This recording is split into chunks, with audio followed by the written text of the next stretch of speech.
সম্মানিত ভাই বন্ধুগণ, উপস্থিত ইসলাম প্রিয় ভাইয়েরা, সূরা হজ্জের প্রথম দুটি আয়াত আপনাদের সম্মুখে দরস পেশ করলাম। সেই দরস থেকে আমরা কি শিক্ষা গ্রহণ করলাম আসুন আমরা জানি।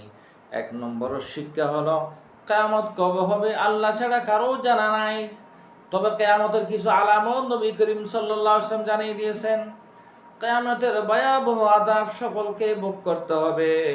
যেহেতু কিয়ামত কবে হবে জানা নাই, এই জন্য প্রতিটি মুহূর্ত আল্লাহ তাআলার স্মরণ অতিবাহিত করতে হবে। প্রতিটি মুহূর্তে আল্লাহ তাআলাকে স্মরণ রাখতে হবে। যেহেতু কিয়ামত কবে হবে জানা নাই, আখিরাতের চিরস্থায়ী কঠিন আযাব থেকে বাঁচার জন্য দুনিয়ায় ভোগ বিলাসে ডুবে না গিয়ে আখিরাতের প্রস্তুতি গ্রহণ করতে হবে। আল্লাহ তাআলার বিধান সকল ক্ষেত্রে মানার জন্য আপ্রাণ চেষ্টা চালিয়ে যেতে হবে আমাদেরকে। এই জন্য মুমিনের জিন্দেগি হবে মজবুত, ঈমান এবং জিহাদি জিন্দেগি থাকতে হবে মুমিনদেরকে। নাহমাদুহু ওয়া নুসাল্লি আলা রাসূলিল কারীম, আম্মা বা'দু। বিসমিল্লাহির রাহমানির রাহিম। يا أيها الناس اتقوا ربكم إن زلزلة الساعة شيء عظيم يوم ترونها تذهل كل مرضعة عما أرضعت وتضع كل ذات حمل حملها وترى الناس سكارى وما هم بسكارى ولكن عذاب الله شديد। আল্লাহ তাআলা ইরশাদ করেন, ও হে লোকেরা, তোমরা তোমাদের প্রতিপালক আল্লাহ তাআলাকে ভয় করো। নিশ্চয়ই কিয়ামতের প্রকম্পন একটা ভয়ঙ্কর ব্যাপার। সেদিন তোমরা দেখবে যে প্রত্যেক দুধ দানকারী মা তার দুধের শিশুকে বলে যাবে, প্রত্যেক গর্ভবতী তার গর্ভপাত করে ফেলবে। আর মানুষকে তুমি দেখবে মাতাল, অথচ তারা প্রকৃত মাতাল নয়, বরং সেদিনের আল্লাহর আযাব হবে খুবই কঠিন। সুপ্রিয় ভাইয়েরা, উপস্থিত ইসলামী আন্দোলনের নিবেদিত প্রাণ কর্মী ভাইয়েরা, আমি আপনাদের সম্মুখে সূরাতুল হজ্জের প্রথম দুইটি আয়াত তেলাওয়াত করে তার অনুবাদ পেশ করেছি। আসুন আমরা পরবর্তী আলোচনার দিকে যাই। আল্লাহ তাআলা যেন আমাদেরকে এবং আমাকে সঠিকভাবে সহি সালামতে কথা বলার, দরস পেশ করার তৌফিক দান করে, আমিন। ওমা তৌফিক ইল্লা বিল্লাহ। এই সূরাটির চতুর্থ রুকুর দ্বিতীয় আয়াত, ওয়াআযযিন ফিন নাসি বিল হজ্জ, হজ পালনের জন্য লোকদের আহ্বান জানাও। এর আল হজ শব্দটি সূরার পরিচিত নাম হিসেবে ব্যবহার হয়েছে কেন? এটা তো আমি সূরা হজ থেকে তেলাওয়াত করছি, আজকে দরসের পেশ করছি। সূরাটি নাজিলের সময়কাল, এই সূরাটি এককভাবে মক্কি বলা যায় না, আবার মাদানীও বলা যায় না। এত উভয়ের সংমিশ্রণ আছে। এই সূরা মক্কি না মাদানী ব্যাপারে মুফাসসিরিন কেরামের মধ্যে মতভেদ আছে।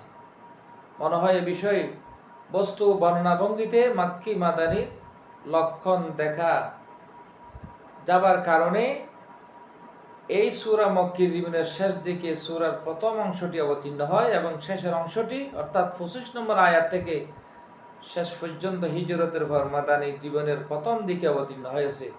এর ফলে এই সূরাটি মক্কি এবং মাদানী উভয় পর্যায়ের বৈশিষ্ট্য রয়েছে, সূরাটিতে সংমিশ্রণ রয়েছে।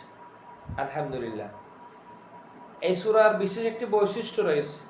ইমাম কুরতুবী রাহিমাহুল্লাহ বলেন, এই সূরার কতিপয় বৈচিত্র্য যে এর কিছু আয়াত রাতে, কিছু আয়াত দিনে, কিছু সফরে এবং কিছু আয়াত বাড়িতে অবস্থানকালে, আর কিছু মক্কায় এবং কিছু মদিনায়, এবং কিছু যুদ্ধ অবস্থায় আর কিছু শান্তিকালে অবতীর্ণ করেছেন আল্লাহ পাক সুবহানাহু ওয়া তাআলা। এছাড়া এর কিছু আয়াত নাসেখ রহিতকারী, কিছু মানসুখ রহিত এবং কিছু মুহকাম আর কিছু মুতাশাবিহাত আয়াত রয়েছে। এই সূরাটি নাজিলের সব রকমের বৈশিষ্ট্য সন্নিবেশিত একটি সূরা হলো সূরাতুল হজ। সূরা হজ্জের বিষয়বস্তুর দিকে যদি আলোকপাত করতে যাই, এই সূরার প্রথমে মানুষকে আল্লাহ তাআলাকে ভয় করার জন্য কিয়ামতের ভয়াবহ চিত্রে তুলে ধরা হয়েছে। সুবহানাল্লাহ। সূরা মক্কার মুশরিক, দ্বিধাগ্রস্ত ও সন্দেহপ্রবণ মুসলমান এবং খাঁটি ও সত্যিকারের নিষ্ঠাবান মুসলমান, এই তিন শ্রেণীর লোকদেরকে সম্বোধন করা হয়েছে।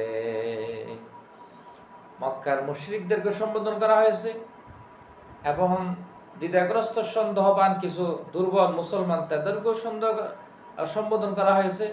খাঁটি সত্যিকারের ইখলাসওয়ালা মুসলমানদেরকে আল্লাহ তাআলা সম্বোধন করেছেন। তিন শ্রেণীর লোকদেরকে এই সূরায় আল্লাহ তাআলা সম্বোধন করে কথাগুলি বলেছেন। মক্কার মুশরিকদের শক্ত ভাষা সতর্ক করে দেওয়া হয়েছে, তাদেরকে জাহিলি চিন্তাধারা পরিহার করতে হবে। মুসলমানদের উপর জুলুম নির্যাতন বন্ধ করতে বলা হয়েছে। শিরকের বিরুদ্ধে তাওহীদ ও ফরকার পক্ষে অকাট্য প্রমাণ তুলে ধরেছেন আল্লাহ পাক এই সূরার মধ্যে। সুবহানাল্লাহ। আর দ্বিধাগ্রস্ত সন্দেহ প্রবণ মুসলমানদেরকে ঈমান গ্রহণ করার পর ঝুঁকি না নেবার জন্য কঠোরভাবে ভর্ৎসনা করা হয়েছে এবং আল্লাহ পাকের পক্ষ থেকে কোনো বিপদ আপদ আসলে তা তোমরা কিছুতেই এড়াতে পারবে না, এই বলে সতর্ক করা হয়েছে। ইমানদার লোকদের দু ধরনের কথা বলে সম্বোধন করেছেন আল্লাহ পাক সুবহানাহু ওয়া তাআলা সূরায়। এক ধরনের সম্বোধন হলো তাদের নিজেদের উদ্দেশ্য এবং আরব দেশের জনমতকে উদ্দেশ্য করে, আর অপর ধরনের সম্বোধন হলো কেবলমাত্র ইমানদারদেরকে আল্লাহ তাআলা লক্ষ্য করে বলেছেন।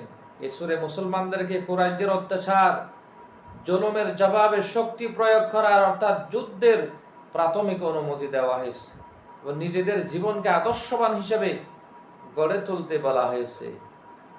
নবী করিম সাল্লাল্লাহু আলাইহি ওয়াসাল্লামকে আল্লাহ তাআলা যে আদর্শ দিয়েছেন, যে চরিত্র তিনি দেখিয়েছেন, এটা সমস্ত জাতির জন্য, মানবের জন্য উত্তম আদর্শ, উত্তম চরিত্র। লাকাদ কানা লাকুম ফি রাসূলিল্লাহি উসওয়াতুন হাসানাহ ইন্নাকা লাআলা খুলুকিন আযীম। এটা আল্লাহ তাআলা চরিত্রের সার্টিফিকেট দিয়েছেন নবীদের। মা আয়েশা সিদ্দিকাকে জিজ্ঞাসা করা হলো যে নবীজিকে দেখতে কেমন চরিত্র, তিনি বললেন খুলুকুল কোরআন। নবীজিকে দেখলে মনে হয় জীবন্ত কোরআন। সুবহানাল্লাহ। প্রিয় ভাইরা, আসুন আমরা তেলাওয়াতকৃত আয়াতের ব্যাখ্যার দিকে যাই। আল্লাহ তাআলা বলেন, ইয়া আইয়ুহান নাসুত্তাকু রাব্বাকুম ইন্না জালজালাতাস সাআতি শাইউন আযীম। হে মানব জাতি, তোমরা তোমাদের প্রতিপালককে ভয় করো। নিশ্চয় কিয়ামতের কম্পন বড় ভয়াবহ একটি ব্যাপার, সুতরাং তোমরা আল্লাহ তাআলাকে ভয় করো। এই আয়াতটি সফরের অবস্থায় রাসূল পাক সাল্লাল্লাহু আলাইহি ওয়াসাল্লামের উপর অবতীর্ণ হয়। মুসলিম শরীফে আছে, এখানে গোটা মানব জাতিকে কিয়ামতের সেই কঠিন ভয়াবহতার কথা স্মরণ করে দিয়ে সতর্ক করেছেন আল্লাহ পাক। এই আয়াত এবং পরবর্তী আয়াতের কিয়ামতের ভয়াবহ একটি চিত্র তুলে ধরেছেন।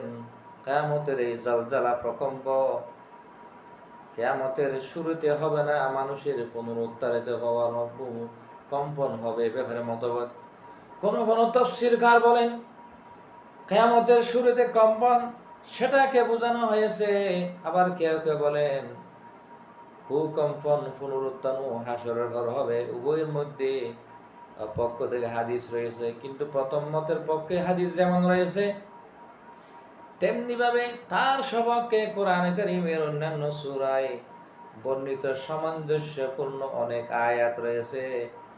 আমি আলোচ্য আয়াতের প্রকম্পকে কিয়ামতের প্রাথমিক অবস্থায় কম্পন হিসেবে ধরে নিয়ে একটি সংক্ষিপ্ত দৃশ্য কোরআনের আলোকে, হাদিসের আলোকে আপনাদের সামনে তুলে ধরব। যেমন সিংগায় ফুঁক 3 বার দেওয়া হবে। হযরত আবু হুরায়রা রাদিয়াল্লাহু তাআলা আনহু থেকে বর্ণিত হাদিসে রাসূল কিয়ামতের যে দৃশ্য তুলে ধরেছেন, সেখানে বলা হয়েছে সিংহে ফুঁক দেওয়ার 3টি সময় নির্দিষ্ট রয়েছে। সুবহানাল্লাহ।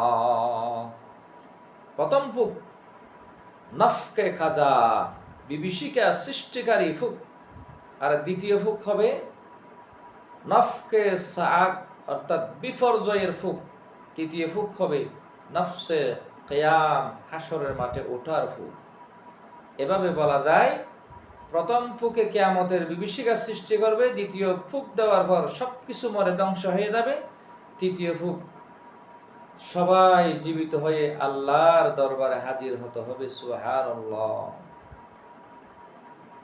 প্রথম ফুকের বিস্তারিত বিবরণ দিতে গিয়ে রাসূলুল্লাহ সাল্লাল্লাহু আলাইহি ওয়াসাল্লাম হাদিস শরীফে বলেছেন, যখন দুনিয়ার অবস্থা হবে সেই নৌকাটির মতো, যার প্রচন্ড তুফানের ঘূর্ণিপাতে পরে ঢেউর আঘাত প্রতিঘাতে ডুবুডুবু হয়ে পড়ছে, অথবা সেই ঝুলন্ত বাটিটির মতো যা বাতাসের ঝাপটায় প্রচন্ড দুলছে। সে সময় মানুষের অবস্থা কেমন হবে সে প্রসঙ্গে আল্লাহ তাআলা পরবর্তী আয়াতে বলেন, ইয়াউমা তারাউনাহা তাযহালু কুল্লু মুরদিআতিন আম্মা আরদাআত ওয়া তাযাউ কুল্লু যাতি হামলিন হামলাহা ওয়া তারান নাসা সুকারা ওয়া মা হুম বিসুকারা ওয়ালাকিন আযাবাল্লাহি শাদীদ। কিয়ামতের সেই ভূকম্পনের দিন তোমরা দেখবে প্রত্যেক দুগ্ধদানকারী মাথার দুধের শিশুকে বলে যাবে, এবং প্রত্যেক গর্ভবতী নারীর গর্ভ খসে পড়বে, এবং লোকরা দেখবে তোমরা মাতাল, অথচ সেই মাতালি কোনো নেশার কারণ নয়, বরং আল্লাহ তাআলার কঠিন আযাবের কারণে এই অবস্থা হবে। সুবহানাল্লাহ। আল্লাহ তাআলা আমাদেরকে হেফাজত করুক, আমিন।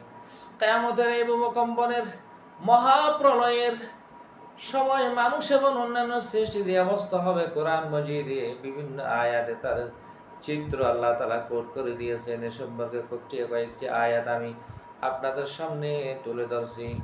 সূরা কারিয়া আল্লাহ বলেন, আল কারিআতু মাল কারিআতু আমা আদরাকা মাল কারিআ ইয়াউমা ইয়াকুনুন নাসু কাল ফারাশিল মাবথুস ওয়া তাকুনুল জিবালু কাল ইহনিল মানফুস। আল্লাহ তাআলা বলেন, কারাগাতকারী সম্পর্কে তুমি কি জানো? সেদিন মানুষ বিক্ষিপ্ত পতঙ্গের মতো ছুটাছুটি করবে, এবং পাহাড় পর্বত দুলিত রঙিন তুলার মতো উড়তে থাকবে। সূরা কারিয়া 1 থেকে 5 নম্বর আয়াত। সূরা জিলজালে আল্লাহ তাআলা ইরশাদ করেন, ইযা জুলজিলাতিল আরদু জিলজালাহা ওয়া আখরাজাতিল আরদু আসকালাহা ওয়া ক্বালাল ইনসানু মা লাহা ইয়াউমাইযিন তুহাদ্দিসু আখবারাহা বিআন্না রাব্বাকা আওহা লাহা। কোরআন যত পড়বেন মজা পাবেন। আমরা তো কোরআন পড়ি না। কোরআন যখন অর্থ সহকারে ব্যাখ্যা সহকারে পড়বেন, ইমানদার, আল্লাহ পাকের কোরআনের রহস্যের মহত্ব আপনি জানতে পারবেন, স্বাদ পাবেন, মজা পাবেন। যখন পৃথিবী ভীষণভাবে কেঁপে উঠবে, তখন উহা তার ভিতরের সময় বোঝা বাইরে নিক্ষেপ করবে, বের করে দিবে। তখন মানুষ উহার কি হয়েছে এটা এরকম বলে প্রশ্ন করবে। সূরা জিলজাল। আল্লাহ তাআলা সূরা ওয়াকিয়া আল্লাহ বলেন, ইযা রুজ্জাতিল আরদু রাজ্জাও ওয়া বুসাতিল জিবালু বাসসা ফাকানাত হাবাআম মুনবাসসা। সেদিন জমিনকে কঠিনভাবে নাড়াচাড়া দেওয়া হবে, এবং পাহাড় রেণু রেণু হয়ে দুলার মতো উড়তে থাকবে। সূরা ওয়াকিয়া। সূরা হাক্কাত আল্লাহ পাক আরো বলেন, فإذا نفخ في الصور نفحة واحدة وحملت الأرض والجبال فدكتا دكة واحدة فيومئذ وقعت الواقعة। সিংহায় যখন একটি ফুঁক দেওয়া হবে, পৃথিবী এবং পাহাড় পর্বত একই ধাক্কায় চূর্ণ বিচূর্ণ করে দেওয়া হবে। সেই বিরাট কিয়ামতের ঘটনাটি ঘটবে। সূরা আল হাক্কা 13-14 নম্বর আয়াত। আল্লাহ পাক সুবহানাহু ওয়া তাআলা সূরা নাজিয়াতে আরো স্পষ্ট করে বলেছেন, ইয়াউমা তারজুফুর রাজিফা তাতবাউহার রাদিফা কুলুবুন ইয়াউমাইযিন ওয়াজিফা আবসারুহা খাশিআ।